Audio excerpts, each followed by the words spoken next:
Hey everyone, thanks so much for joining us here at WIM, What is Movement? Today we have an awesome guest. I'm really excited. His name is Kenny Santucci. He's a trainer at Solus CrossFit in New York City. He does triathlons. He created Body by Solus. Hey Kenny, how are you? Thanks for joining us. Thank you for having me. Welcome. So tell me a little bit, tell the audience who doesn't know, like, who you are, what you do, where you're from. I do a little bit of everything. I'm just very passionate about the fitness space, so I do a lot in that realm, I'd say. I created an event called Strong New York, which we'll be having on December 1st here in Solace and in New York. I created a program at Solace, New York, where it's just a HIIT style program. Kind of based off a lot of the body weight CrossFit movements that have been used forever. I just umbrellaed in and called it something different. I didn't reinvent the wheel or rework the way the body moves. And then I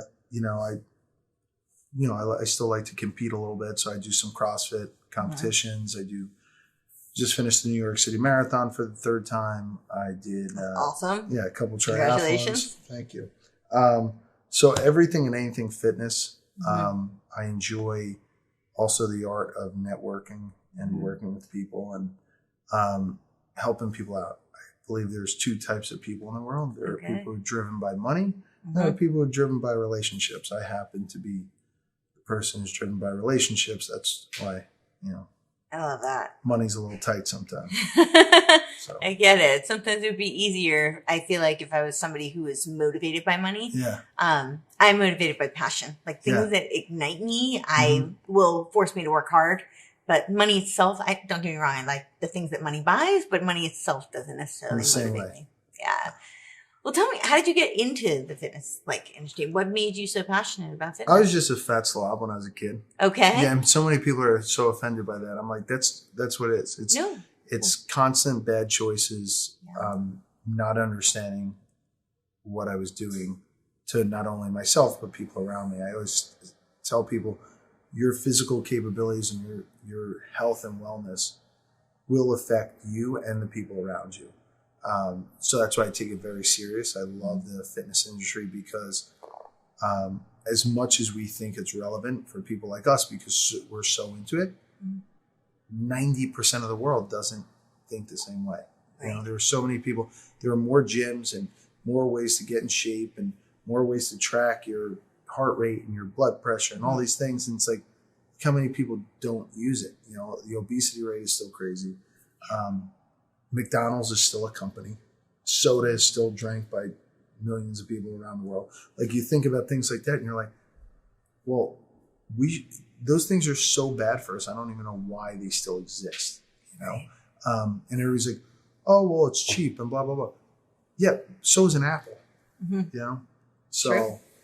Now I'm not one to go out and buy an apple, but it's like I'm also not one to go and crush 3 cheeseburgers either, Right. So I'm just very passionate about the whole space just because growing up, I felt the wrath of other people and the way people looked at you and treated you when you're out of shape and you don't really take care of yourself. And the way I looked at myself was more important.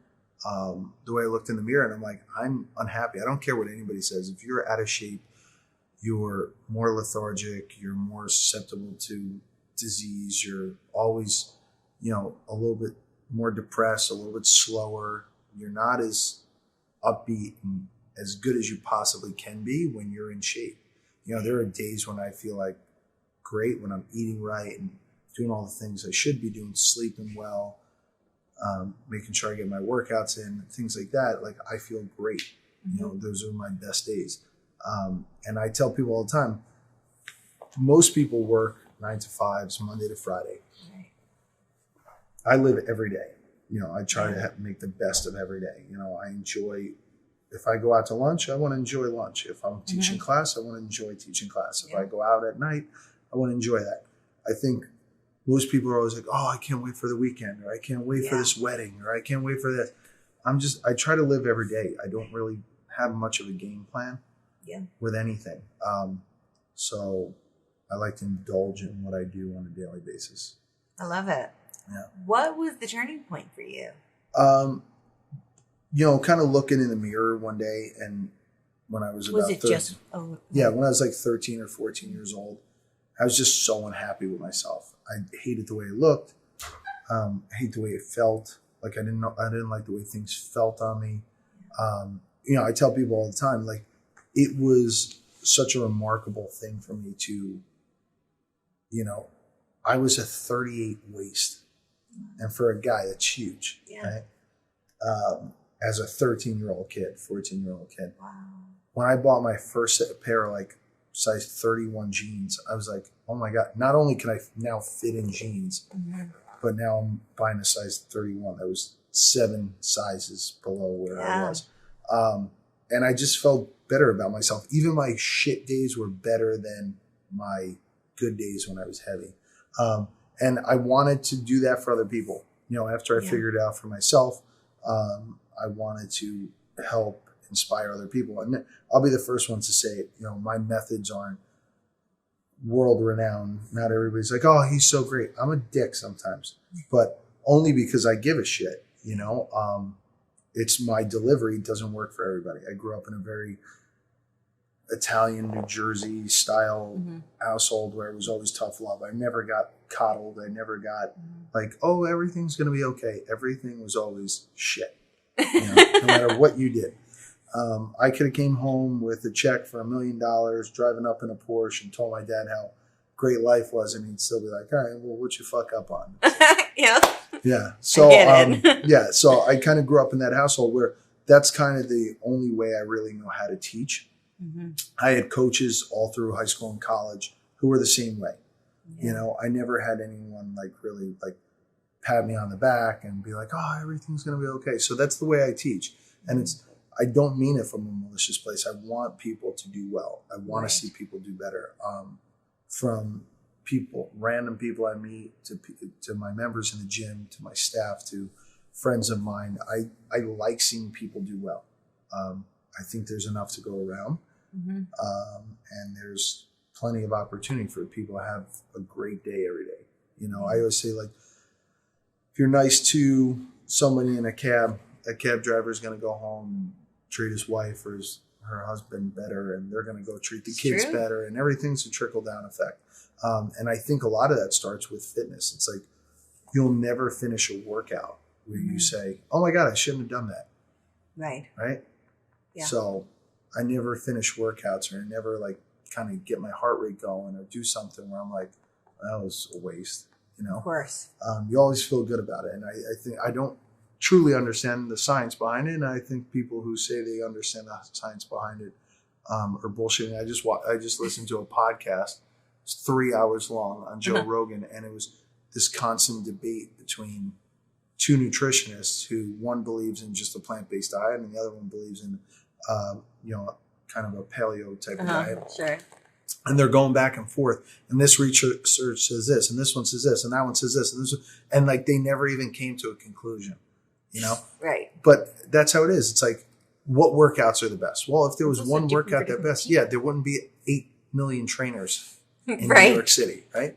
So, if you're doing something, it's great. Yeah. Do I agree with certain philosophies and methodologies more than others? Absolutely. Sure. But it's what works for me.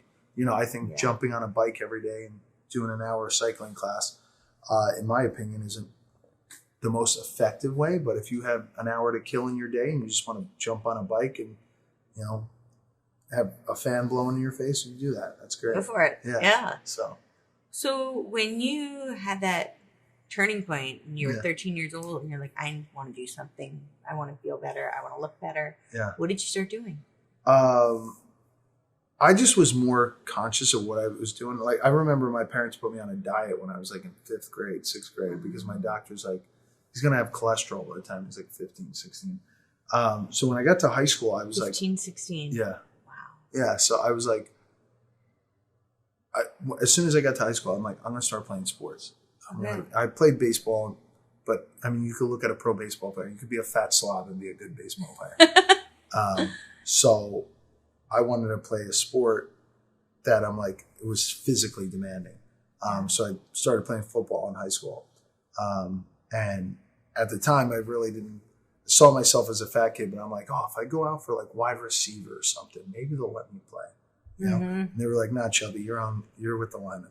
So I was a lineman, but I started to pick up muscle magazines and just read what like these guys were saying. Like, I'm old school meathead in a way. Like, I just wanted to bench press and do that stuff when I started doing it. And it always felt good, you know? I started reading like Muscle Development, which is, anybody who knows what that magazine was, it was basically for juice heads. It was you know, these bodybuilding style workouts, and they were like 6 hours long, and you couldn't even complete a workout like that unless you were on something.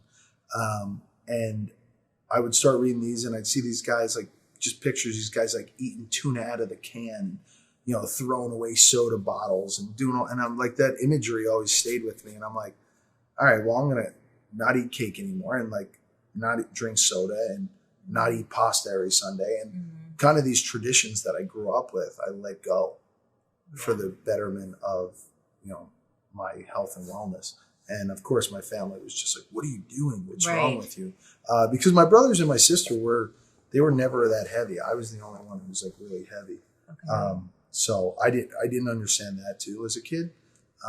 So maybe it's a curse and a haunting, but it's kind of what drives me still at 35.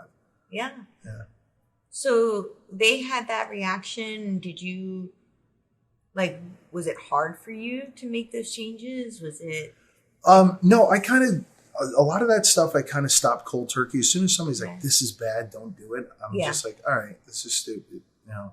So how do you feel that movement, fitness was a integral part of your healing process? Because essentially this was kind of like you physically were improving your health, and it sounds like for you it was also very much like a psychological, mental healing process as well. I noticed that as I lost more weight, people treated me differently. As I got in better shape, I felt better. I remember, like, it was just like not only physical and emotional things, but you know, I remember my legs used to rub together, like, and I'd have, like, you know, there was just so many things. I had like these bumps on my legs because I was heavy, and you know, I was always just slow, and you know, didn't like to do a lot, and all that kind of went away when I started to lose weight. And the more I chased it, the better I got, you know. And then I was like, as simple as like going and working out and going to the gym and lifting weights and doing all that stuff. And then there were days, and how I got into running and doing a lot of like triathlons and marathons was, I was just like, all right, I'm going to go for a run. Right? And I could remember the day I was in high school. I was probably 15 or 16 years old. And we used to do like 3 to 5 mile runs. I went to high school in Jersey City. So we'd run from Jersey City through Hoboken and then back into Jersey City. So the whole, I think it's like 6 miles. And everybody turned around when we got to the north end of Hoboken and went back. And I kept going. And I went for 15 miles. Wow. Yeah. Just on a whim. And I'm like, fuck, I could do a marathon. I could keep running. I could have kept going. The only problem is I had to go catch a train. So I turned details.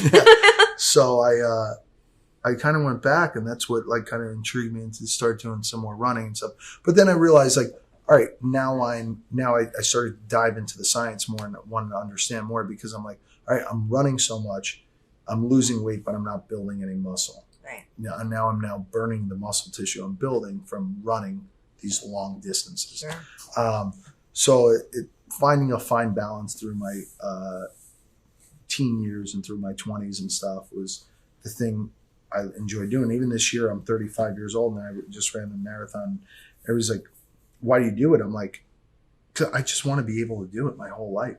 I just think it's a quality of life that I want to have in my later years. Like, if I can't do it now, I'm not going to be able to do it at 55 or 65. And the people that keep me motivated and inspire me are older people. You know, I always used to look at old people and I'm just like, oh God, I never want to get there. And now I'm excited about getting there because I want to be a kind of a beacon of light for somebody else in my later years, in my 40s, 50s, 60s. Sometimes I dread it. I'm like, God, I don't want to be 40. And then I'm like, God, yeah, I remember one of the first jobs I had when I lived in Jersey, and I was 18, 19 years old, and I'd see guys in their 30s. I'm like, these guys look like hell. They're all beaten down. And, they're so different now, though. They don't take care of themselves. Yeah, now I'm 35. It's like, knock on wood, I really don't have that many gray hairs. And everyone's always like, you got a great head of hair. I'm like, great. I hope I could hold on to this. And, doing more research and looking into the science of it more. And there are definitely certain things that we put into our body and that we can do to ourselves that add those stresses to our lives, that add wrinkles to our face, that give us gray hair.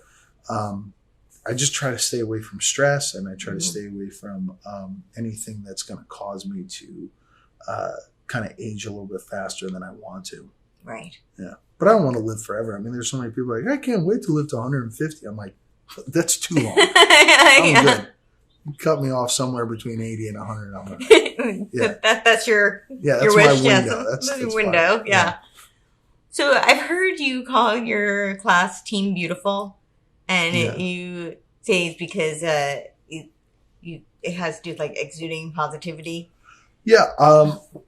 When I was on television for years, and when I was on television, I hated doing some of the interviews because it wasn't like this. It wasn't like one-on-one. It was a director sitting in a chair, and I'd have to rehash the last 3 days. Okay. So you're talking about the same topics that we went over 100 times for 4 hours in an interview room. So I was always a big wrestling fan growing up. And I would always be like, could I cut a wrestling promo? And they'd be like, yeah, do it. So I just cut these wrestling promos all the time. And they were like, well, what's your wrestling name? And I was like, oh, Mr. Beautiful. I just said, it was just like a stupid thing. I just said it. And it kind of caught on, and the production team started calling me Mr. Beautiful. And then this cast started saying it. And it was like a joke. And I was like, it was kind of like just a wrestling persona. And even now, I'll walk around the street and people are like, oh, Mr. Beautiful. I'm like, I could think of 100 things I could call me that are worse, so I'll stick with that. Right. But when I started training, there were people who were like, God, your client looks like shit. I'm like, yeah, but at least they're here. Yeah. At least they're trying. Yeah. There's something beautiful about that. Totally. So that's when I started calling it Team Beautiful, because I'm like, I can't say anything to you if you're trying. If you're at least attempting to get better, then you're attempting to make your surrounding world and you and everybody around you a little bit better, because you never know who you're going to inspire, right? The fact that I got so into working out, I opened up a gym about 6 years ago in New Jersey that I'd sold off since then, but I got my mom into it, and it saved my mom's life. My mom had a massive heart attack. Yeah. And they said the only thing that helped her survive was the fact that her heart was so strong, because I had her doing CrossFit for 3 years. That's amazing. Yeah. But she had already if you understand a heart attack, it's like clogged arteries. It's like everything that CrossFit could have, or fitness could have prevented years before that, but she wasn't. And this was in her late 60s. And she survived. And when I talked to the doctor's like, let me talk to your son. And he's like, listen, ease her back into it, but she's good to go. And he was like, you basically saved your mother's life by making her work out. Yeah. So, my passion drove, my saving my mother's life. And, I look at my dad right now. My dad had a stroke back in April. He's been in and out of the hospital since then. Yeah. But his physical health and wellness affects my whole family, Of course. I couldn't tell you how many nights I stayed in the hospital, and I'm back and forth to New Jersey, which affects me, affects my staff, affects the members. And it's all because one person doesn't want to take care of themselves. So that's why I always tell people, I encourage you to take care of yourself so that someone else doesn't have to take care of you later on, because you'll affect other people. And if you care about the people around you, then don't be selfish with your own life. When people say oh, somebody commits suicide, it's like, they're selfish because they're not dealing with the aftermath of what they do. Sure. Everyone else around them is.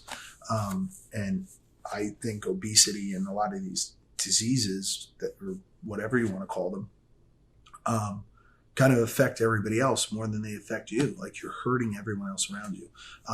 I don't know why I love watching it, or I just watch it like I'm watching a car crash. It's like that, my 600-pound life. I know so many people who feel the same way. Yeah. And you're watching, you're like, this is a direct representation. It's like the far left, the far right. Like the fitness event I created, I created something that I consider fitness. I'm not a bodybuilder. I'm not into supplements. I don't push shit on people. Yeah. I believe in every day taking care of yourself, doing something. You don't have to go pose on stage. You don't have to do all that. So I wanted to create a fitness event or a fitness festival that wasn't geared towards that. Everything else, the fit conventions and all these different things, the Arnold Classic and Mr. Olympia, are all geared towards this high level, bodybuilding. Like I'm starving myself for days to be in that world. And then on the other hand, you have these people who just literally, they have feeders, which is disgusting to me, where they're too big to get out of their own house. So they have someone like shovel food. They're like a garbage disposal. Yeah. So like you have the two extremes here. Yeah. I'm not saying you got to be this guy. And I'm definitely telling you shouldn't be this guy. Fall somewhere in the middle, fall somewhere where you're taking care of yourself on a daily basis. Because if you're taking care of yourself, then insurance and all these other things don't, knock on wood. I don't really go to the doctor because I have one of my best friends I was away with for his bachelor party like 2 years ago. He's on like 3 different types of medication for his heart and all this stuff. And I go, yeah, because he's out of shape. He's overweight. And I'm like, dude, you're 38 years old. What are you going to be like at 57? So young. Yeah. So, it affects people. Absolutely. And I push it on my family sometimes, maybe probably more than I should. But I sounds I like believe you're doing well by them though. Yeah. So I believe in it because I don't want them to have to live like that or deal with that stuff. I'm not saying fitness is going to stop every stroke in the world, but it will definitely slow it down, and the healing process is faster. There have been so many instances in my life where I've seen fitness save people's lives or help people. Like I got my little brother into working out and training when we were in high school. Right? He was like a skinny little dude. And he used to come to the gym with me, and now he's big. I mean, everybody calls him my bigger brother because he's probably 240 pounds. Wow. And he looks like he's huge. And he got into a really bad car accident back in 2007, 2008.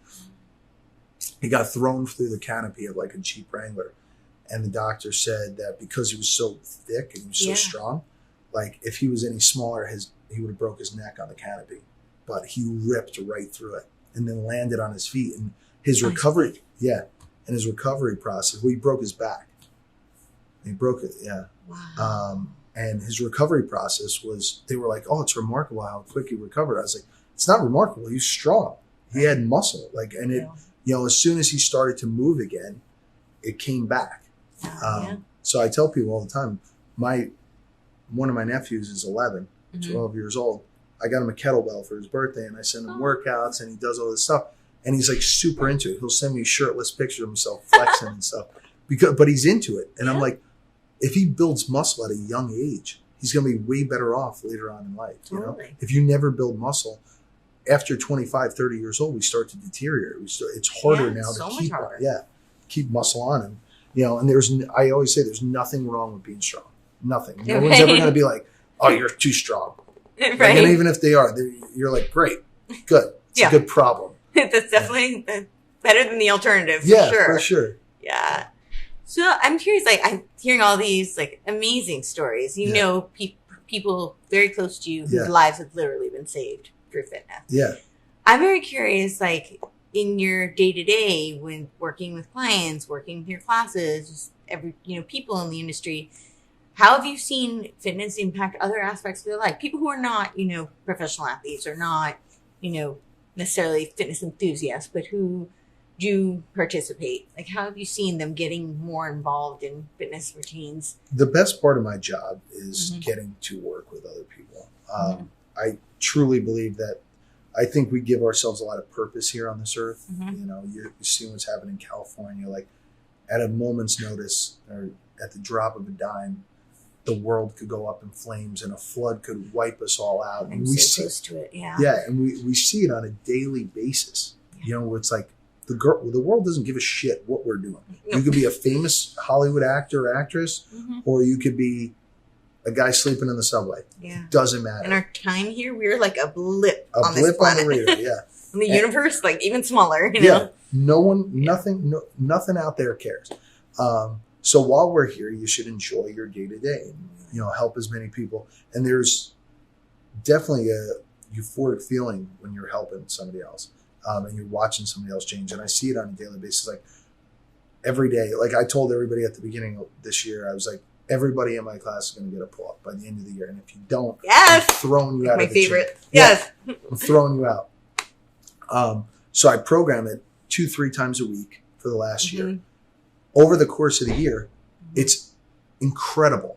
Like when you see somebody do something that they never thought they could do or they weren't capable of doing. I know what that feeling's like because when I did my first marathon, I'm like, oh my God, this is amazing.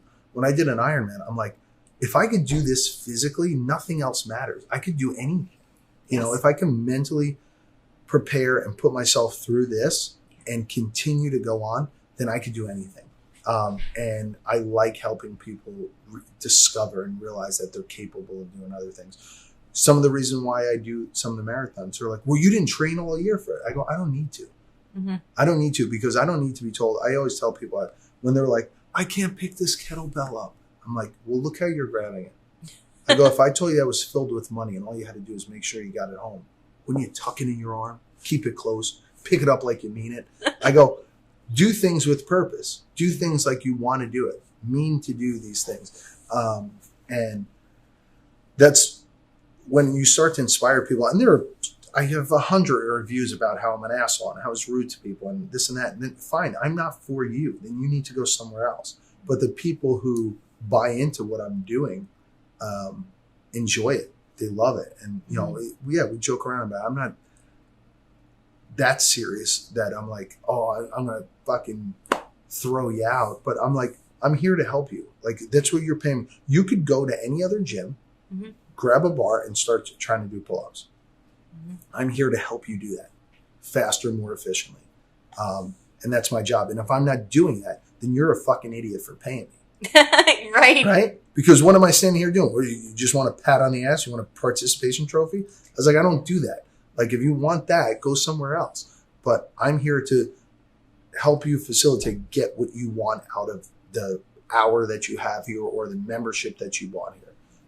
Yeah. So what would you tell people who are, you know, some people feel like fitness and, you know, the health lifestyle is very daunting. It's overwhelming. We're in an age of like you said, there are 800, million trainers and there's all different types of workouts. And there's a million different diets. Yeah. And so what would you tell somebody who, this is very foreign to and they're, not on a healthy path but they know they need to do something and they don't know what to do.